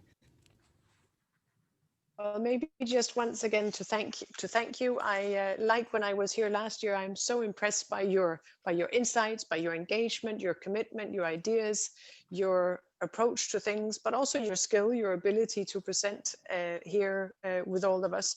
And it makes me very optimistic. I think one of you have said, or several again have said, the very challenging times we are in. As Miguel Cañete said, we will get through this, but the climate challenge and the transition that is needed really is a bigger and more structural challenge. But I think hearing you here today, listening to your ideas, seeing your engagement really does create hope and optimism for the ability of all of us collectively and of you to help bring about the change that is needed. So I'm very grateful to have had this opportunity. You have inspired me. And I look forward to seeing you again, hopefully in person next time at the next IRENA Youth Forum, or maybe next summer at the European Youth Energy Network or Youth Energy Day in the European Union. Thank you. Thank you, Ms. Dite. You have inspired us as well, for sure. And I'm not sure if I saw Dr. Nira raise her hand. Is that correct? Yeah, since you asked what could be your role, and I think director from the European Union has summarized it very well, the different opportunities, but I will not underestimate the power of your choices, the sample, and how you lead by example as well. Imagine we finish this meeting and you take a diesel car to go, and instead of taking a public bus, I imagine that one day you will invest on your pension fund. I suppose that you will make sure that not only you will not invest on tobacco, but you will not invest on fossil fuels. I am sure that you want to know how your government on the different countries that you are representing, I am sure that you have already checked whether your government are still using taxes to pay subsidies to fossil fuels. If it's the case, you use your voice as well. And anytime you take a coffee, make sure that they give you some renewable cup and not a plastic one. And I think there are so many choices that you need to take, and you are the ones that you will be influencing the demand and what they will be offering you. You are the consumers as well, and you have a vote as well to select your politicians and your mayors. So don't forget that capacity as well that you have on your voice, your political power, and your influence on your choices, the choices that you are going to make. And last recommendation, a little bit provocative, whenever you have the opportunity at the UN or other fora to intervene, make sure that you shake the participants, be provocative, demand more, and even if you are a little bit revolutionary, youth is for. Thank you, Dr. Nira. I believe our Director General has something to say. Director General? Thank you, Jasper. But I thought that Junkella wanted also to say something. I thought he raised his hand. Yes, that is correct. It is to build on what Dr. Nira and Dite said at the beginning. The political action, engage locally in the politics. In some of our developing countries, in my context, for example, about 40% of our voters are below 25, 18 to 25. That's a very large number. You have to engage, you have to organize. If you have the right bold leadership in your countries that are also enlightened because you are politically active, they will understand why they have to be part of this transition. Otherwise, the countries will be left behind. So don't forget that you're a bigger proportion of the voting population in most developing countries. In fact, if you extend it to 30 years, in my country, from 18 to 30, it's almost 50% of the voters. So you decide on the leadership. If you choose visionary leaders who will talk about a post-COVID society that is greener, more resilient, that is tapping into global knowledge systems to create a better world, then in fact, you would have made a lot of progress, in addition to what Dita said about engaging and Maria said about engaging in the global dialogue. Over to you. Jasper, sorry, I see that Miguel, I want to say something. Please, Miguel. Yes. I am on? Yes. Go ahead. Yes, you're on. Okay. No, following on this, on the last two interventions, mainly by Dite and Junkella, I want to just to tell you that 6 years ago, in the European elections, nobody spoke about climate policy. That was not a topic in the debates. It was marginal in the electoral programs. In the last European election, all the debates were centered on climate action. What has happened in the middle? There happened many things. There happened the Paris Agreement, which is, and also there happened that there was a youth movement on the streets that was asking for more action. And the political parties have to react in the political programs. It was at the center of all the discussions. When the new European Commission was appointed, priority number one of this commission was the Green Deal, the Climate Pact, going to climate neutrality in 2050. And the first vice president of the commission was in charge of the Green Deal. So it was made possible because there was pressure from young people. And what my message is very clear: try to demand that the politicians concentrate on the real problems of the world. Now we are concentrating in COVID because it's the problem of the moment. But COVID, we will win that battle with all the difficulties it has, and for developing countries more. But climate change is a structural long-term battle, and we have to deal with it permanently. So try to get involved in politics, analyze the electoral programs, and present yourself to candidates. You can start by local governments. And local action is very important because 80% of the world population is going to live in towns and cities. So the energy transition will happen there, mainly. So try to become candidates. I did it once. It worked. Thank you, Miguel. Jasper, just before your conclusion, if I may, I wish to thank our discussion today. I say that at the beginning that your participation today, Maria, Cande, Miguel, and Ditte, has been a sign of attention to the young generation, but also a sign of a friendship to IRENA and to myself. And also I'm very happy that I've been able to make the young people chatting with one of the heroes of the Paris Agreement, the Miguel Cañete, at the time the Commissioner of the European Union. It was one of the 3-4 heroes of that agreement. And Candela, the Candela that is working with is continuously suggesting us how to move. And Maria, where we have a very strong collaboration with World Health Organization and also Ditte from the European Commission. So just I wanted to thank you really from my heart, if possible. And Jasper, the conclusion are yours. Thank you, Francesco. Before the closing, I'd like to really hear more from our youth, especially from our rapporteurs. I believe Sophie wants to take the floor. Sophie, go ahead. Hi. Yeah, I think it's like a very good discussion and everything. What I react to a little bit is I just wish that the discussion was not so much about what youth has to do, but also what policymakers, and because we are already mobilizing, we are already very aware of the issues.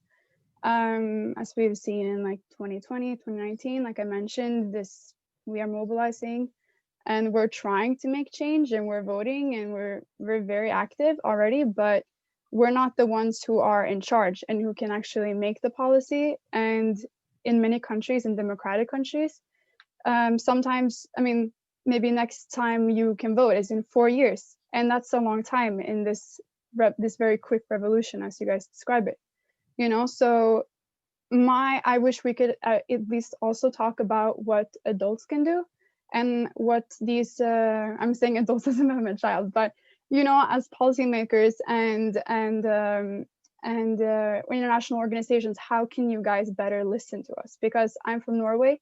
We are a petroleum country. We're also very democratic, but like the organization that I work for, we sued our government recently and we were not successful.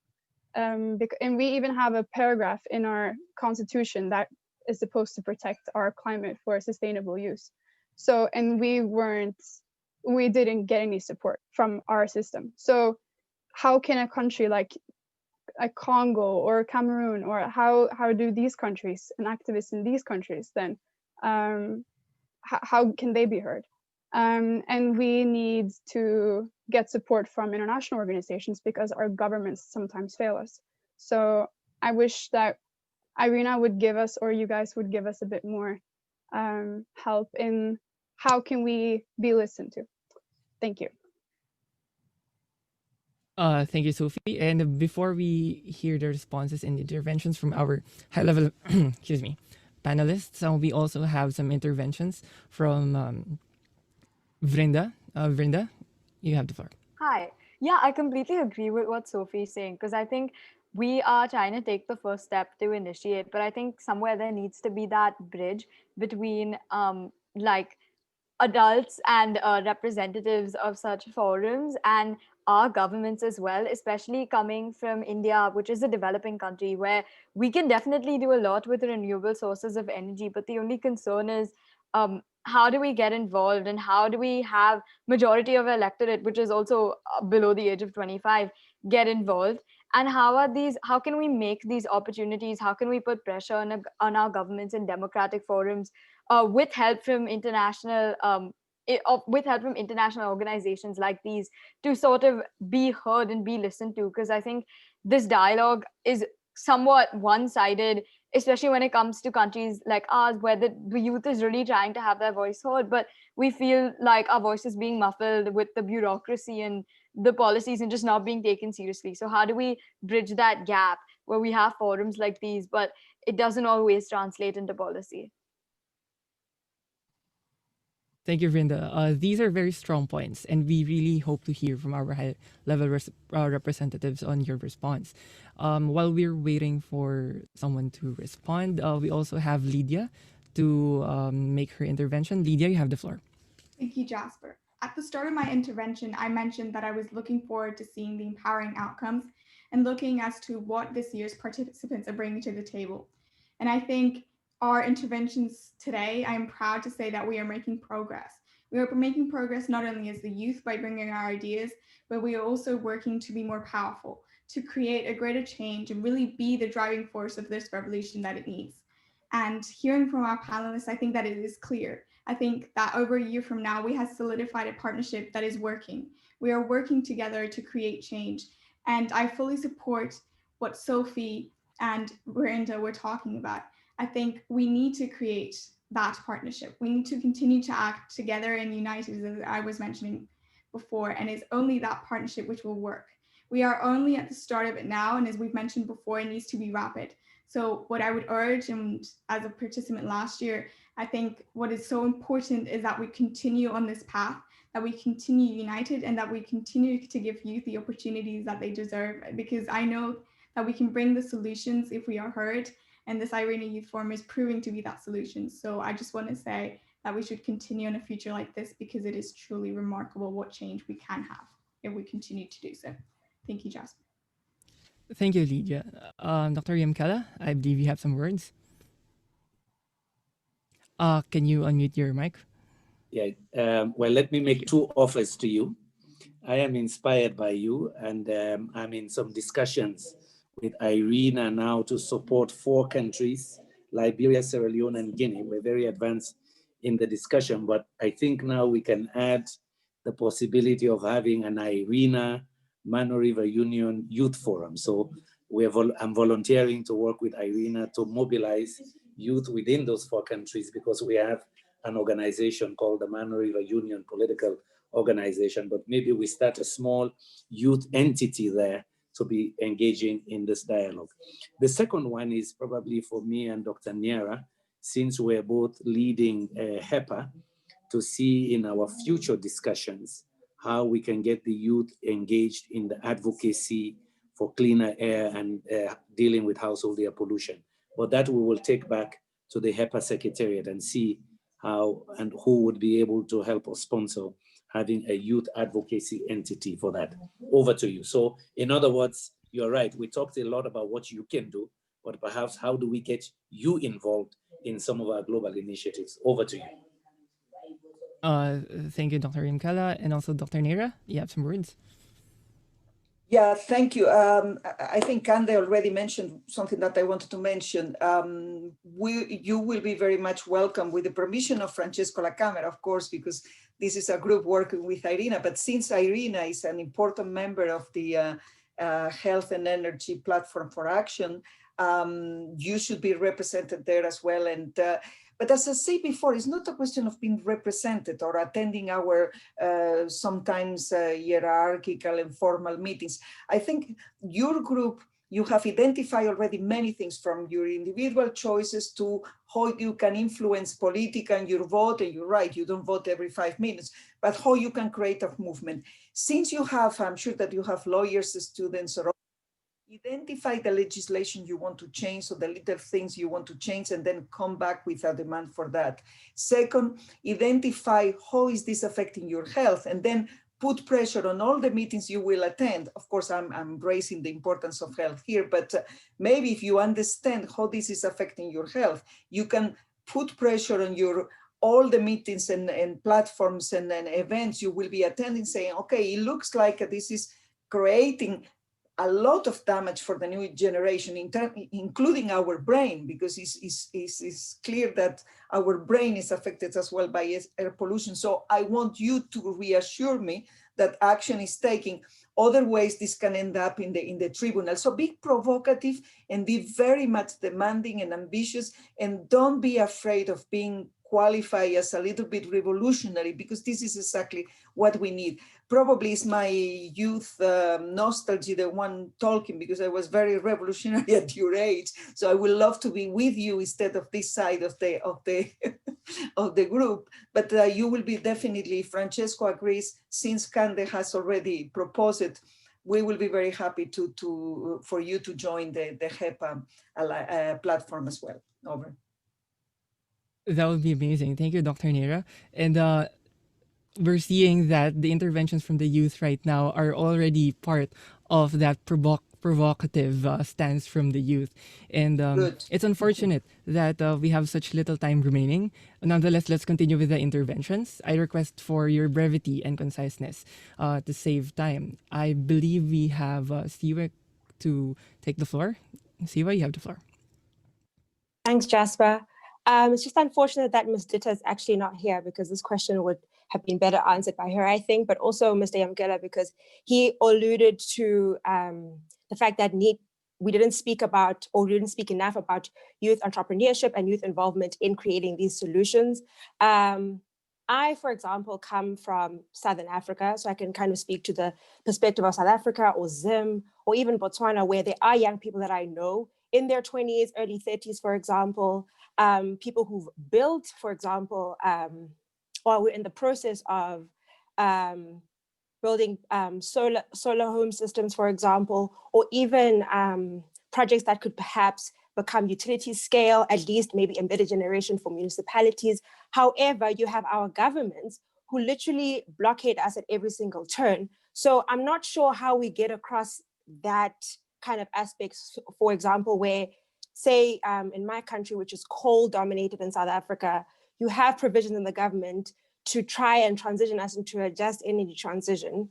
But when push comes to shove, and that actually needs to be translated for youth involvement, for example, in building a wind farm or a solar project, those are not, it's difficult to compete at that level, especially in big auctions, like say a Now Group comes in, and it's difficult for a young person to compete at that level. So I'm just wondering, what can we do? What kind of pressure that the international community can play in this role? Thank you so much.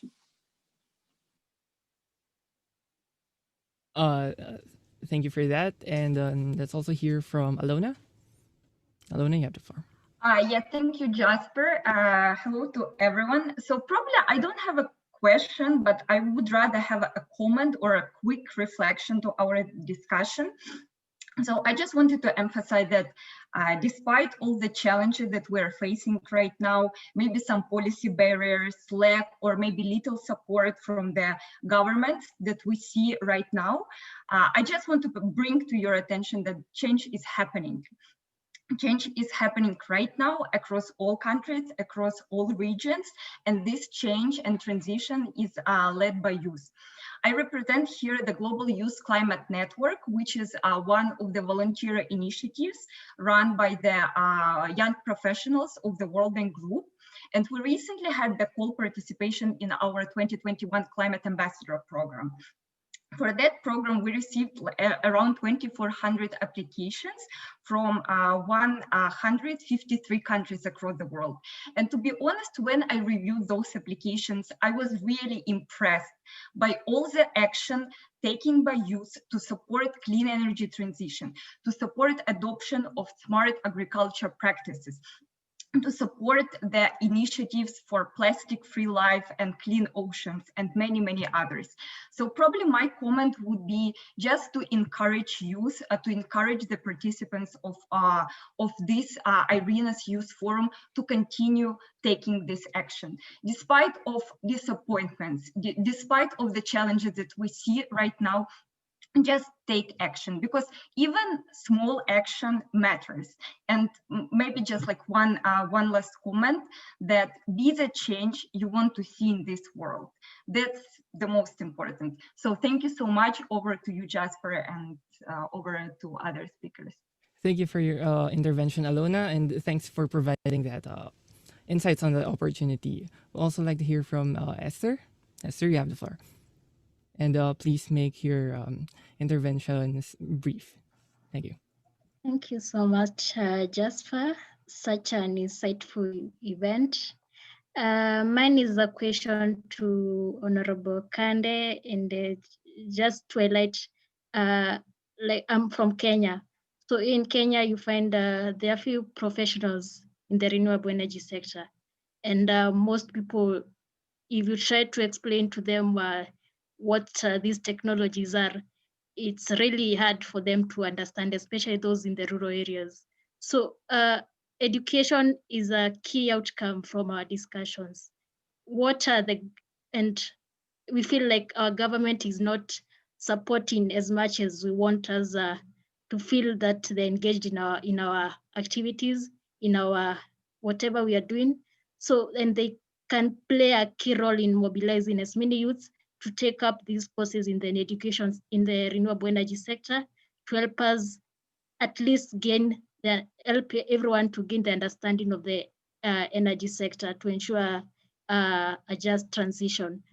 So, Honorable Kande, I would like maybe just a proposal to the government and in the African region to ensure that we advocate for more courses in the education sector, more courses in the renewable energy sector, which will help us to be engaged and to understand really what renewable energy is.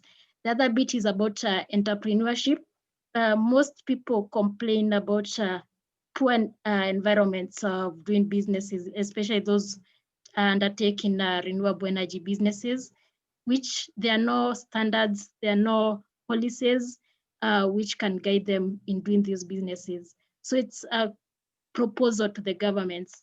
If we can work towards ensuring that there are standards which can guide these people to ensure their products, they feel fit in the market and people know them. Thank you so much. Thank you, Esther. Can we hear from Dr. Yamkala to respond? Yes, that's a very good point. I think both actions need to be taken, meaning that indeed we politicians, together with the government, have to do more to introduce some of these topics already in the curriculum of schools. That's how we will build the base for the revolution that Dr. Niera was talking about. So your point is very well taken. You're very correct. The second one is budgeting for entrepreneurship in the energy space. In another platform where the Director General of IRENA and I were participating yesterday, that issue came up from one of our German parliamentarians, that in fact, there is money for the big projects, like our colleague mentioned from South Africa, for the big auctions, but you don't have money for the smaller and medium-sized renewable energy, community-based projects. That again, we have to push legislation to have funding for those kinds of activities. But I know this day has gone already, but it is something that I hope we can raise with her, that in fact, one of the things they can do now in the new cycle of funding for developing countries is to have that small window within it to say, hey, there's funding now for youth mobilization for green growth and green energy transitions. But second, also monies available for something that Vinda mentioned, her idea of this innovation and workplace experience. Those are some things that some of the EU aid money can begin to trigger a new thinking of integrating youth very early in building this critical mass we need that understands and is knowledgeable about energy transitions and renewable energy. So that is something I guess some of us have to pick up with our colleague from the European Union, because they have a very strong influence in their aid programs. I know they're financing quite a lot of energy projects, but maybe a small window within countries to say, look, now we want some projects, proposals from countries that will specifically be targeting youth mobilization, youth capacity building, and youth innovation and entrepreneurship in this energy transition space. So I guess, Francesco, you, myself, Dr. Nera, these are ideas probably we can give to the EU. I was very pleased to see that since she participated in the forum last year, she's gone back to Europe to, in fact, begin to see what she can do with youth there. But maybe this is an incentive they can throw in for developing countries as well through their aid interventions. And we, the politicians, of course, have to do what Esther said. Locally, they're beginning to introduce energy transitions, green growth ideas into the school curriculums. Over to you. Thank you for the response, Dr. Kande. I believe we have one more youth intervention from Cherub. Cherub, you have the floor. Thank you, Jasper. My question goes directly to DG La Camera. So as SDG 7 Youth Constituency, we've had very great relations with IRENA within the past year, and it is evident that more and more young people are becoming interested in having their voices heard and therefore taking action. So I would like to table this to IRENA to fortify our partnership and call for commitment towards SDG 7 Youth Constituency to accelerate this energy transition with the youth included. So we are open to having discussions on the same to a greater level. Thank you. Thank you, Cherub. Director General, before we proceed with your answer to that, also one of the most popular questions in our Slido is that how can the participants here today help local communities through IRENA and maybe also through the other intergovernmental organizations that our panelists are coming from today? So thank you, Jasper, very briefly. And naturally, we will strive to understand how we can strengthen the work that we are doing with the youth. I think the idea coming from Candela and Maria very much welcome. So this is something we may try to understand how we can manage. I think it was also very interesting the idea of Candé to have the youth be involved in this regional exercise that they are conducting. And naturally, we will be close to the youth in everywhere where there is the possibility to have a possible role for IRENA in supporting your activities. We launched last year a special opening to the young people from the LDC, the least developed country, and the small islands. And it really had a very big success. Unfortunately, the COVID has made not possible for us to make the people that was selected to come to Abu Dhabi or Bonn.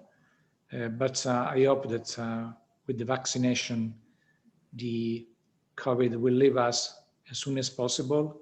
That program still stands. And so I hope that we'll have the possibility to have many young professionals coming and having their experience here at the IRENA.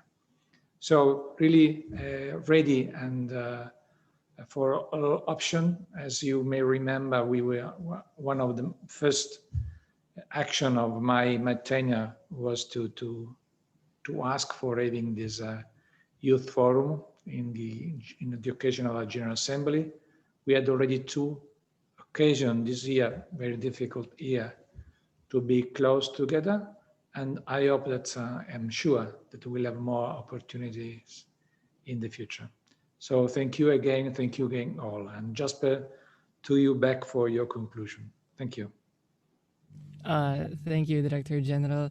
One more last thing. I would also like to hear from our minister from Burkina Faso to respond to some of the interventions from the youth and let us know your insights on the conversations that have been conspiring today.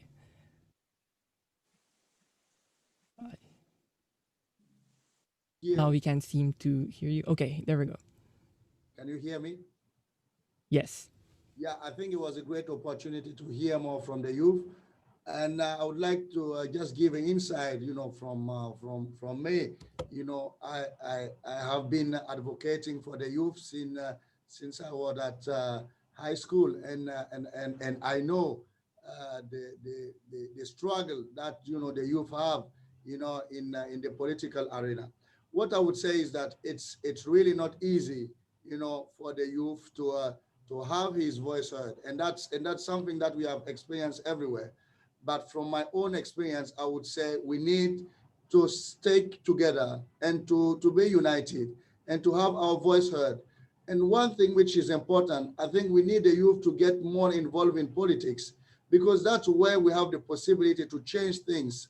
It's true that we have the civil society, we have the possibility to get engaged in NGOs and other type of association.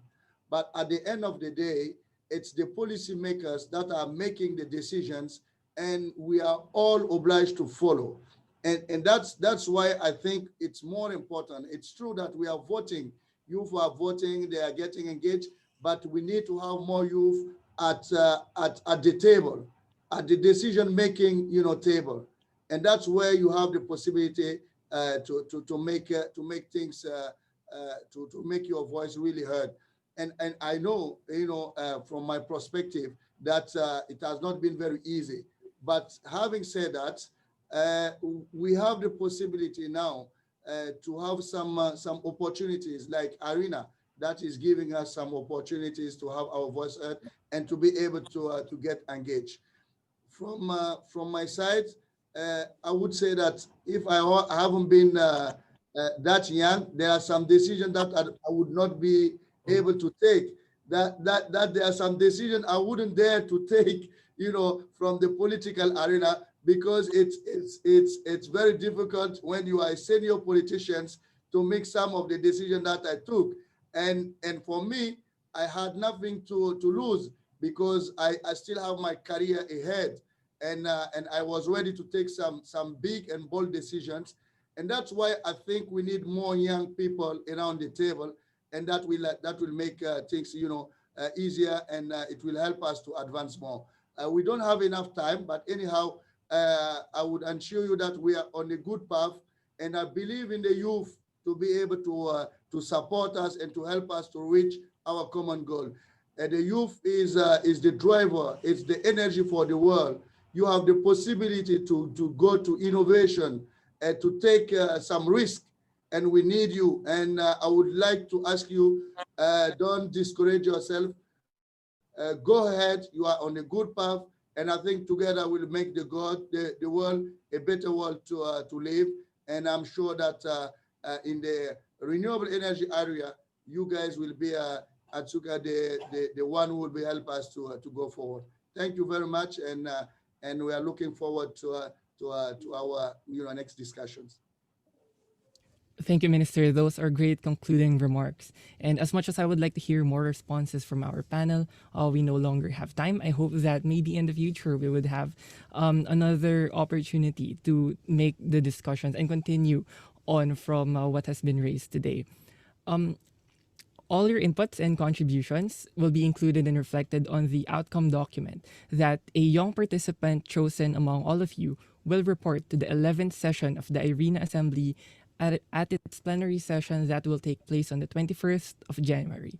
In this regard, we would like to invite you to submit your nomination to be chosen as the rapporteur through Slido by using the code IRENA Youth and using that on slido.com. Put that link on your browser and enter your names if you're interested. And as we are waiting for those nominations to trickle in, I would like to invite our youth and panelists here that are able to turn on their cameras so we can redo our Be Heard photo opportunity.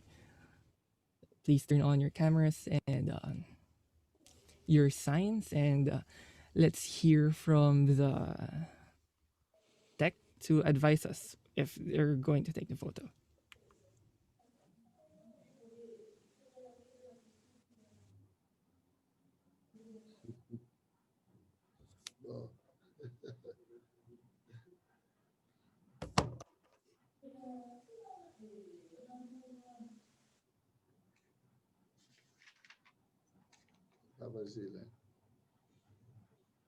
Are we good, Ricardo? Can you let us know? Yes, give me a few seconds. Okay, smile.